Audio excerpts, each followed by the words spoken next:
केंद्रीय सभा की बैठक हुई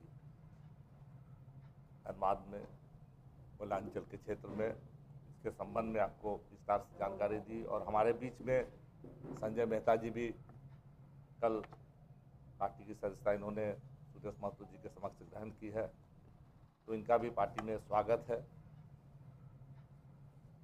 देखिए, मैं एक बात बार बार आती है, मैं उस चीज़ को बता दूं। आजसू 1986 से लेकर अगर आज देखेंगे तो 38-39 साल आजसू के गठन हो गए और एक संघर्ष और इतिहास के थपेड़ों से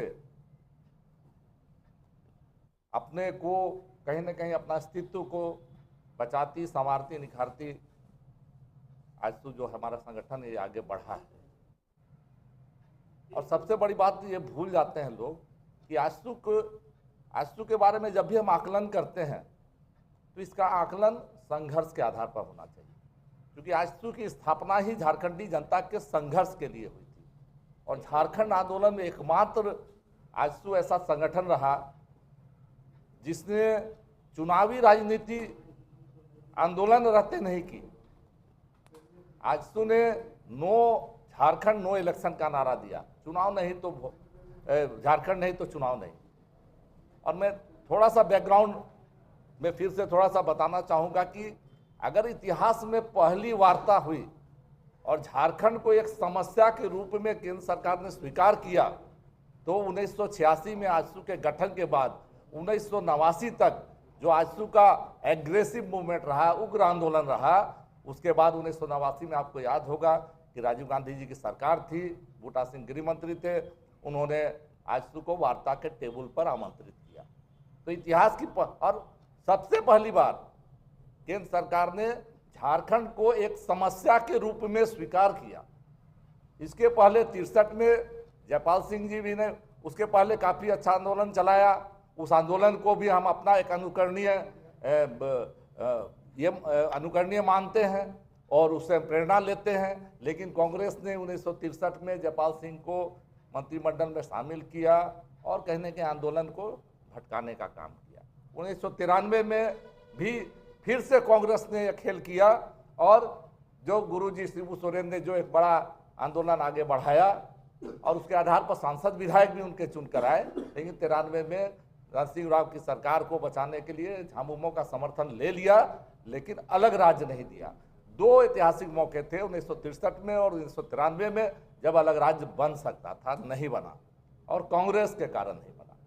लेकिन 86 से 79 के बीच में आजसू ने जब आर्थिक नाकेबंदी की 72 घंटा की, तब खनिज हमने रोक दिया, कोयला रोक दिया, लोहा रोक दिया, बॉक्साइट रोक दिया, यूरेनियम रोक दिया। तमाम खनिज पदार्थों को हमने जब रोका और बाहर जाने से रोका, तब केंद्र सरकार समझी कि अगर हम इसको रेस्पॉन्स नहीं करेंगे तो आने वाले दिन में झारखंड से बहुत बड़ी चुनौती केंद्र सरकार को मिलेगी।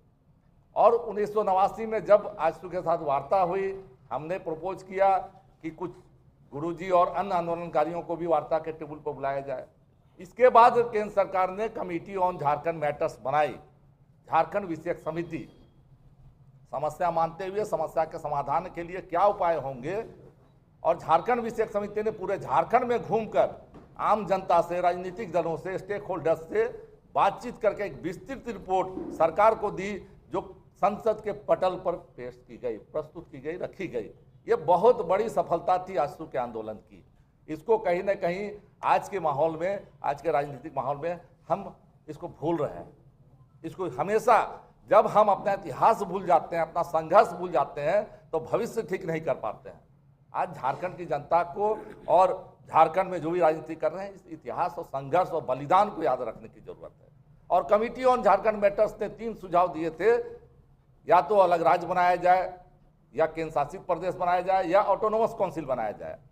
और उसी के आधार पर 95 में Jharkhand area autonomous council JAC का गठन हुआ, जो एक लॉलीपॉप साबित हुआ। और आजसू ने 2 वर्ष के बाद उसको पुनः रिजेक्ट किया। 1997-98 आते आते हमने जैक को रिजेक्ट कर दिया। लालू यादव जी मुख्यमंत्री थे, लालू यादव जी को हमने कहा उस समय कि ये जैक नहीं चलेगा। वो राजद के नेता थे उस समय, मुख्यमंत्री से हट गए थे मेरे ख्याल से ना। तो लालू यादव ने कहा कि झारखंड मेरी लाश पर बनेगा। ये बहुत ऐतिहासिक वक्तव्य था, जिसके खिलाफ 21 सितंबर 1998 को आजसू ने पूरे झारखंड बंद का आह्वान किया और झारखंड बंद स्वतः स्फूर्त हमारे कार्यकर्ताओं और अन्य दलों के को भी हमने आह्वान किया। दल तो नहीं आए, लेकिन दलों के कार्यकर्ता आए और आजसू के नेतृत्व में पूरा झारखंड बंद हुआ। और ऐसा बंद हुआ कि फिर से कहीं न कहीं केंद्र में बैठी सरकार को यह सोचने पर मजबूर होना पड़ा।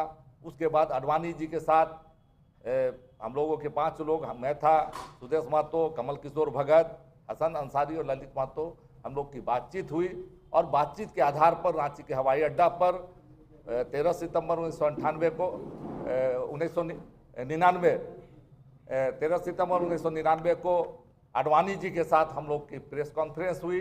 प्रेस कॉन्फ्रेंस में आजसू ने अलग राज और इसका नाम वनांचल की बजाय झारखंड रखने के बात रखी आडवाणी जी के सामने, जिसे आडवाणी जी ने प्रेस के सामने इस बात को स्वीकार किया कि हमको झारखंड नाम से परहेज नहीं है, भारतीय जनता पार्टी को झारखंड नाम से परहेज नहीं है। और उसी आजसू और आडवाणी जी के बीच जो बातचीत हुई, उसके आधार पर केंद्र सरकार ने, अटल जी प्रधानमंत्री जब बने अगले चुनाव के बाद, और आडवाणी जी ने मिलकर अलग राज्य के संबंध में विधेयक लाने का काम किया।